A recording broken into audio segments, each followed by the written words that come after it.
मेहरबानी।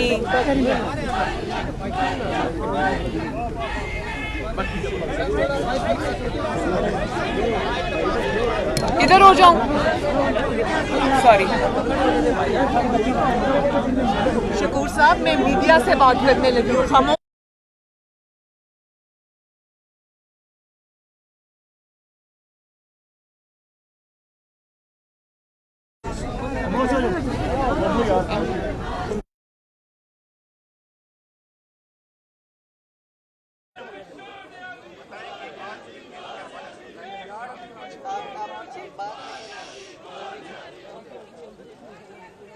जी, बिस्मिल्लाहिर्रहमानिर्रहीम। बहुत शुक्रिया आप सबका। सबसे पहले तो नैब ने जो मेरे ख़िलाफ़ एप्लीकेशन दी है कि मेरी बेल जो है उसको कैंसिल किया जाए। एक सेकंड जी, काइंडली इनको खामोश करा देंगे प्लीज़। तो मैं ये चाहती हूँ कि जिस शख्स ने मेरी बेल कैंसिल करने की नैब में जो दरख्वास्त लिखी है, मैं उस अपने हमदर्द को नैब में देखना चाहती हूँ कि वो हमदर्द कौन है मेरा नैब में, और कौम को भी वो चेहरा दिखाना चाहती हूँ कि किस अक्लमंद ने वो दरख्वास्त लिखी है जिसमें उन्होंने कहा कि मरियम ऐसे अदालत में आती हैं, ऐसे जाती हैं, ये खाती हैं, ये पीती हैं, ऐसे सलाम करती हैं, ये बात करती हैं। तो मुझे उस दरख्वास्त को जब मैंने पढ़ा तो मुझे ऐसे लगा जैसे बच्चे डर रहे हैं, और मैं ये समझती हूँ कि उसका चेहरा उस शख्स का जिसने ये दरख्वास्त लिखी है कौम को दिखाया जाना चाहिए, ताकि हमें पता चले कि ये इतना इंटेलिजेंट और सुपर इंटेलिजेंट इंसान कौन है जो अपनी दरख्वास्त के ज़रिए नैब पूरी कौम को ये बता रहा है कि मरियम ने जो एप्लीकेशन सबमिट की है जनरल फैज़ के ख़िलाफ़ इस्लामाबाद हाई कोर्ट में, उसका हमारे पास कोई जवाब नहीं है। और उसके जवाब में वो ये कह रहे हैं कि क्योंकि मरियम ऐसे फैक्ट्स को सामने ला रही है जो उनके केस को और पूरी साजिश को डिमोलिश करता है, लिहाजा मरियम को जेल में डाला जाए। और मैं चाहती हूँ कि उसका चेहरा कौम को दिखाया जाए ताकि हम उसको 21 नहीं 22 तोपों की सलामी पेश करें जी। और अब आप मुझे, चाहे आपको ये पता होना चाहिए, दरख्वास्त देने वालों को भी पता होना चाहिए, जो भी उस दरख्वास्त के पीछे उसको ये पता होना चाहिए कि अगर ये मुझे डराने के लिए है तो आपको ये इल्म होना चाहिए कि अल्लाह का शुक्र है मैं ना आपकी गिरफ्तारी से डरती हूँ, ना आपके जाली मुकदमे से डरती हूँ, ना आपके जाली केसेस से डरती हूँ, ना मैं नैब से डरती हूँ। और ये अगर वो समझते हैं कि वो इसके ज़रिए मुझे डरा लेंगे तो उनकी भूल है। बिल्कुल इंशाअल्लाह ताला मुझे इससे कोई फ़र्क नहीं पड़ता। आप करें मुझे गिरफ़्तार, करें मेरी बेल कैंसिल, ताकि दुनिया को पता चले कि आप सच से कितना डरते हैं। मैडम ये बताइए, एक में बारी में आपने कहा था कि नवाज शरीफ ने जो 2 अभी सिलेक्टेड और सिलेक्टर्स एक पेज पे उनके टुकड़े कर दिए, अब 2-3 दिन से वही शशुपन जारी, तो क्या आप लोग कामयाब हो गए उस एक पेज वाले को छोड़ने में? सच को एक ना एक दिन सामने आना होता है। सच को आप कुछ देर के लिए ताकत से दबा तो सकते हैं, लेकिन the truth has to prevail, and इंशाअल्लाह ताला वो दिन दूर नहीं है। बल्कि नवाज शरीफ साहब ने जब ये कह दिया था कि मैंने अपना मुकदमा अल्लाह ताला पे छोड़ दिया, तो सबसे बड़ी ताकत अल्लाह ताला की है। दूसरी ये बात कि बिल्कुल आइन, कानून और जो इख्तियारात देता है एक आइनी वज़ीर आज़म को, एक मुंतखब वज़ीर आज़म को जो हकूक़ हासिल हैं, जो आइनी हकूक़ हासिल हैं, तो वो उसमें तो कोई दो राय नहीं है। एक मुंतखब और आइनी वज़ीर आज़म को जो हकूक़ हासिल हैं, जो आइन उसको इख्तियारात देता है, उसमें कोई दो राय नहीं है।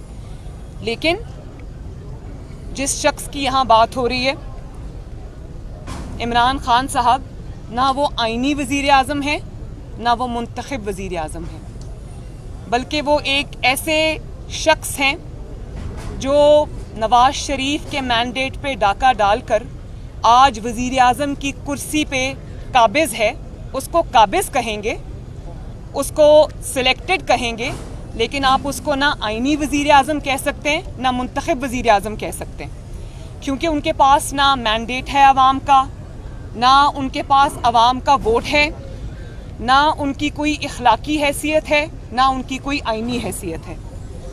हाँ, एक शख्स जो कि वज़ीर आज़म की कुर्सी पर काबिज़ है, वो बजाय इसके कि आइन और कानून के तहत मामलात को चलाता हो, वो जादू टोना झाड़ फूंक हिसाब किताब के ज़रिए मुल्क को चला रहा है। 22 करोड़ के मुल्क को वो चला रहा है, और जिस मुल्क में अहम तरीन तकर्रियाँ, उन तकर्रियों की मैं बात कर रही हूँ जिनका पाकिस्तान की सलामती से डायरेक्ट ताल्लुक़ है, जो शख्स उन मुल्क की अहम तरीन तकर्रियाँ जो है वो जादू टोने से करता हो, जिन्नात बजाय वज़ीर आज़म के जिन्नात वो तकर्रियाँ करते हों, जिन्नात टाइमिंग्स तय करते हों, या फिर वो जिसको तोता फाल कहते हैं वो निकाल के करते हों, तो फिर इस मुल्क का दुनिया में तमाशा बनना जिस तरह अब बना है, इदारों का तमाशा बनना, फिर उसमें हमें कोई मेरे ख्याल है इसमें कोई हैरानगी की अचंभे की बात नहीं है। और मैं तो ये समझती हूँ कि अगर वो इतना ही उनका जादू टोना सक्सेसफुल है, हिसाब किताब सक्सेसफुल है, वो जो जंतर मंतर जिसको कहते हैं वो सक्सेसफुल है, तो वो अवाम की भलाई के लिए क्यों इस्तेमाल नहीं होता? वो जो जिन्नात की असिस्टेंस है या जंतर मंतर जो हैं, वो सिर्फ अहम तरीन तकर्रियाँ करने के लिए ही क्यों इस्तेमाल होते हैं? वो इस चीज़ के लिए इस्तेमाल क्यों नहीं होते कि आवाम से महंगाई का बोझ कम किया जाए? आवाम का अगर इतना ही कामयाब है वो तरीक़ा कार, तो वो फिर आटा सस्ता करो, उससे चीनी सस्ती करो, उससे पेट्रोल सस्ता करो, उससे डीजल सस्ता करो, उससे अपनी कारकर्दगी को बेहतर बनाओ। तो बात यह है कि ये ना अपने आईनी इख्तियारात के इस्तेमाल का मसला है, ना ये वज़ीर आज़म के इख्तियारात के इस्तेमाल का मसला है, ना ये किसी जमहूरियत का मसला है, ना किसी जमहूरी असूल का मसला है, ना ही ये कोई आईनी किरदार का मसला है। ये अपनी ज़ात को और अपनी हुकूमत को चंद दिन और मोहलत देने का नुस्खा है। समझ नहीं आ रही, पूरी कौम को समझ नहीं आ रही कि आपने पूरे मुल्क को एट अ ग्राइंडिंग हॉल्ट आप ले आए हैं। पूरा मुल्क इस वक्त बंद है, इदारों का, मुल्क का तमाशा बन चुका है, सिर्फ इसलिए कि एक शख्स को आपने रिटेन करना है, क्योंकि वो आपकी हुकूमत चलाता है, वो आपके अपोनेंट्स को के लिए अखाड़ पछाड़ करता है।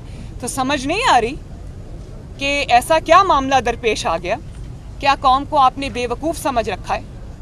आप समझते हैं कि आपकी इन हरकत और सकनात का कौम को इल्म नहीं है कि इसके पीछे बात क्या है।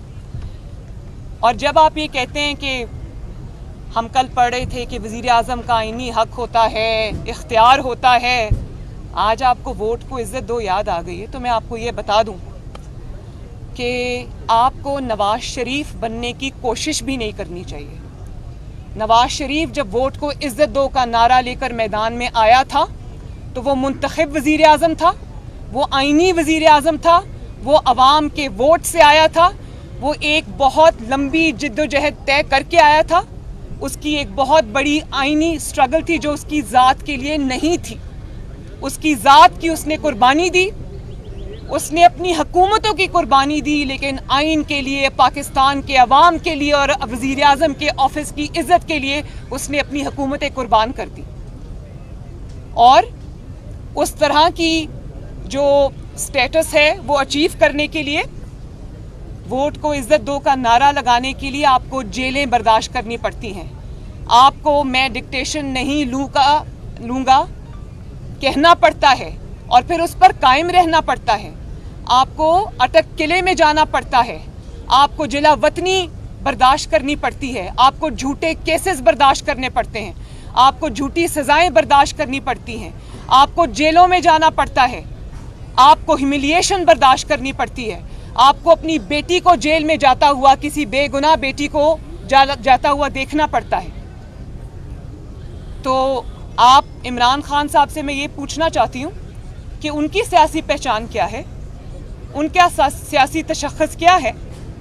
उनका सियासी तशख़्ख़ुस और उनकी सियासी पहचान और उनका सियासी तारुफ जो है वो है मुंतख़िब हुकूमत के ख़िलाफ़ साजिश करना, मुंतख़िब हुकूमत और मुंतख़िब वज़ीर आज़म के ऑफिस के बाहर 124 कितने दिन 120 दिन का धरना देना, 126 दिन का धरना देना और कहना कि वज़ीर आज़म को मैं गले से घसीट कर निकालूंगा और लोगों को ये बताना कि एम्पायर की उंगली उठने वाली है और उसके बाद नवाज शरीफ के मैंडेट को छीनना और उस पर काबिज हो जाना अवाम के इख्तियार के ऊपर, वोट की हुर्मत को पाँव के नीचे कुचल के आना, अवाम के वोट की पर्ची को पाँव के नीचे कुचल के आना, साजिश करना, आपकी तो पहचान ये है।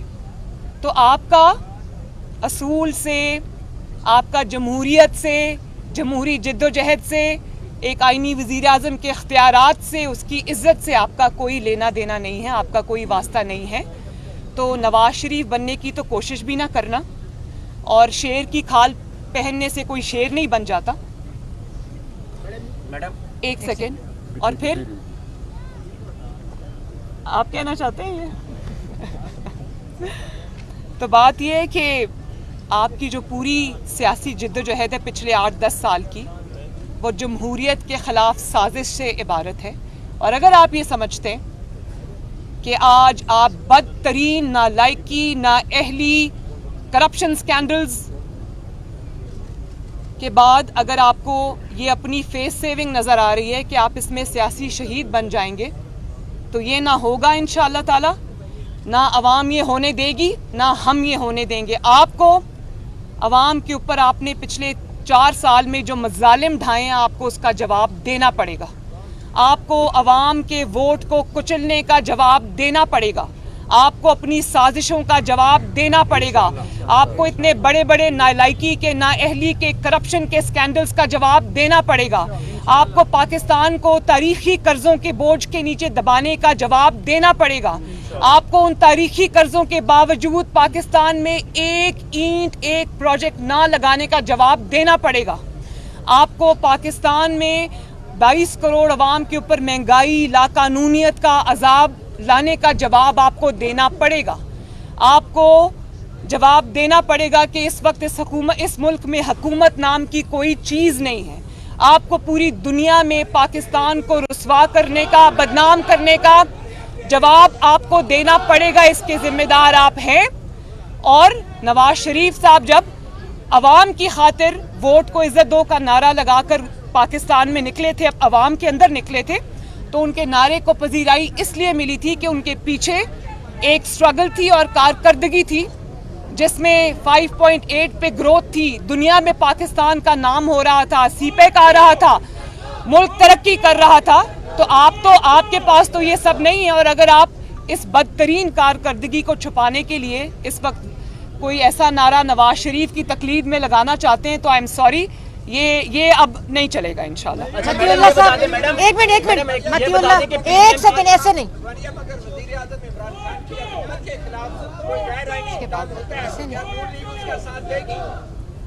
मैंने आपको पहले ही बता दिया कि गैर आइनी जो इंसान जिसका नाम इमरान खान है, वो आइनी और मुंतखब वज़ीर आज़म नहीं है और वो आइन को रोंद के आया है, वो आइन का मुजरिम है, उसको वो जवाब देना पड़ेगा पहले। अच्छा मैडम, ये बताएं कि पीडीएम की दो बड़ी जमातें हैं। एक सेकंड मैडम ये बता दें, वज़ीर आज़म इमरान खान कहते हैं मैं अन्ना और नहीं हुआ, नया पार्टी में आया, क्या ये सब जगह? मैं मतीउल्लाह जान साहब आपकी बात में थोड़ा ऐड भी करना चाहूँगी कि ना सिर्फ ये कि मुस्लिम लीग नून की जो जिद्दोजहद रही है वो इमरान खान जैसे शख्स के ख़िलाफ़ है, बल्कि अब मुस्लिम लीग नून अवाम के साथ मिलकर ये जिद्दोजहद करना चाहती है कि आइंदा कोई शख्स भी इमरान खान की तरह मोहरा बनकर सामने ना आए और इस किस्म की डेमोक्रेसी से, जिसको डेमोक्रेसी का चेहरा बताया जाता है, उससे अवाम को हमेशा के लिए निजात मिले।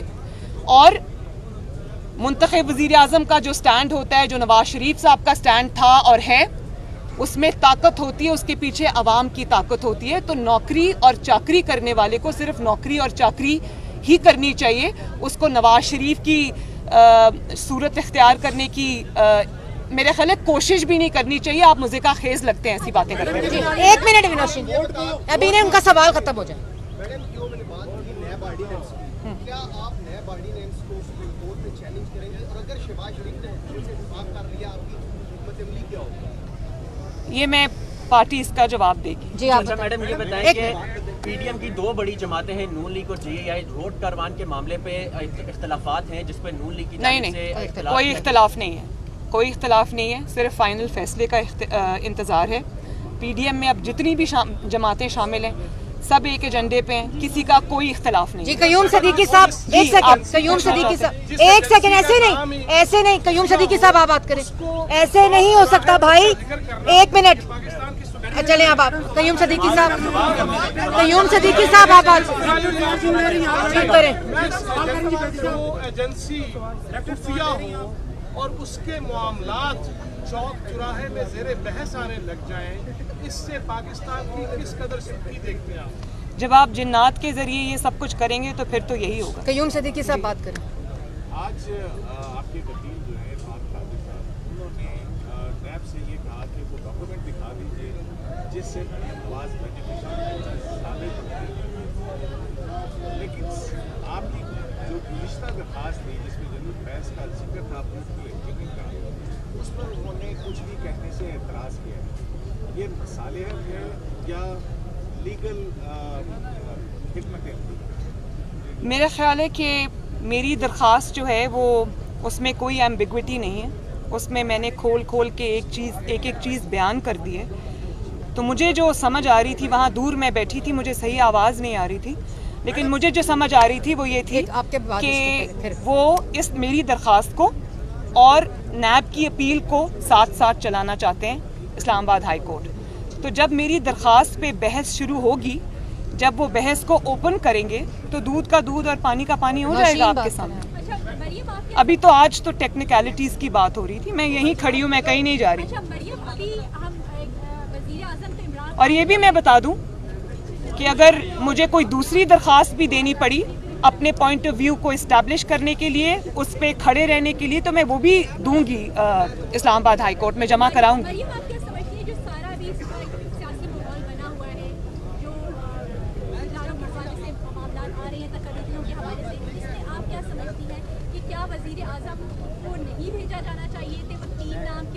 मैंने आपको इसका जवाब दे दिया है नौशीन, मैंने आपको दे दिया है कि ये अगर अपने आप को हुकूमत अपनी बचाने के लिए हो रहा है और अगर आपकी टाइमिंग ऊपर नीचे हो रही है क्योंकि जिन्नात कुछ कह रहे हैं और आपका हिसाब किताब कुछ कह रहा है, तो ऐसे लोगों पे समझ नहीं आती कि इंसान हंसे या रोए कि ये कोई छोटा मुल्क नहीं है, ये 22 करोड़ अवाम का मुल्क है और 22 करोड़ अवाम की किस्मत का फ़ैसला, इस मुल्क के अंदर जो सबसे ज़्यादा वाइटल और इम्पॉर्टेंट फ़ैसले हैं, अगर वो इस किस्म के तरीक़ों से होंगे तो इस मुल्क का अल्लाह हाफिज़ है। वो इज्जत दो कि आप बात कर रही हैं, एक हफ्ते से एक माह अदारे की सरबराही का जो मामला है वो अटका हुआ है, इस पर आप इमरान खान की मौक़िफ़ की हिमायत करेंगे? चलो, मैंने जो बात करनी थी मैंने कर दी। आप बात करें। आपने जो बात की पॉलिटिकल इंजीनियरिंग की 2016 में हुई, आप 5 साल बाद इस मामले को हाई कोर्ट में लेके आइए, मैडम 5 साल के इंतजार आपने क्यों किया? आपकी तो इन्फॉर्मेशन बिल्कुल गलत है, सॉरी, आपकी इन्फॉर्मेशन गलत है। ये जो वाक़या हुआ था जिसको मैंने अपनी दरख्वास्त में कोट किया है, ये 2018 की बात है। 2018 जी नहीं, ये मेरे केस से मुतल्लिक है। इलेक्शन में जो हुआ वो पूरे कौम के सामने है। मुझे उस वक्त सज़ा हो चुकी थी और सज़ा के बाद ये बात सामने आई, मेरी सज़ा के बाद, वर्डिक्ट के बाद ये बात सामने आई, प्रॉबेबली जब मैं जेल में थी, तो उस वक्त ये बात सामने आई। तो फिर मुझे अब अपील के ज़रिए ये सारे हक़ाइक़ एक रेलेवेंट मौके के ऊपर सामने रखने थे, मैंने रख दिए। आखिरी सवाल। आपने दरखास्त में कहा है कि शौकत सिद्दीकी साहब को और डीसी साहब को बुलाया जाए अदालत। जी, आपकी दरखास्त पॉइंट नंबर 22 है कि बेनज़ीर भुट्टो को भी इस तरह का ब्रीफ दिया गया था ऑडियो स्कैंडल में। उसमें जस्टिस कयूम और उस वक्त के जो इंसाफ कमीशन के चेयरमैन थे सेनेटर जो अब आपके रिलेटिव भी हैं, उनकी ऑडियो लीक हुई थी सेनेटर सैफुर रहमान साहब की और उस वक्त के जस्टिस कयूम की। अगर अदालत जुनेद सफदर की अब फादर इन लॉ को बुलाती है तो वो आएंगे और आप इस चीज़ को कंडेम करेंगे कि उस तरह की जो ऑडियो लीक होती है कि बेनजीर को 7 साल की बहुत शुक्रिया। एक तो उसका फैसला हो चुका हुआ है, दूसरा मेरे केस से मुतालिक मुझसे बात करें आप कहीं। बस है बस। Thank you, thank you.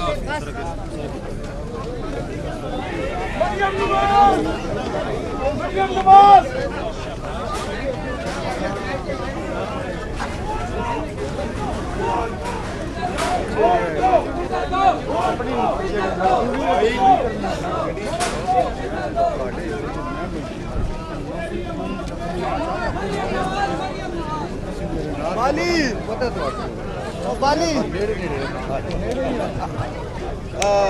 भाईजान ओ बाइक पड़ा हेलो सर